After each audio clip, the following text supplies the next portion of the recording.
सोलापूर जिल्ह्यातील गुंजेगाव येथे सोमवारी सकाळी झालेल्या भीषण अपघातात 19 वर्षीय रेहान मिनाज मुजावर याचा दुर्दैवी मृत्यू झाला।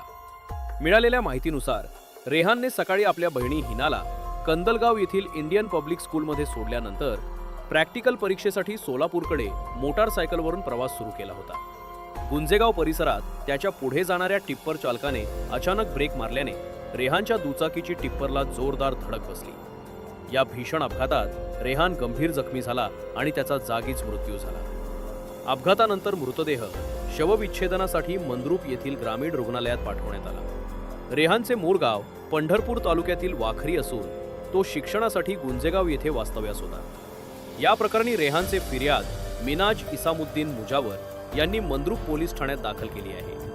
टिप्पर चालकाने भरधाव व निष्काळजीपणे वाहन चालवत अचानक ब्रेक मारल्यामुळे अपघात झाल्याचा आरोप फिर्यादीत करण्यात आला आहे।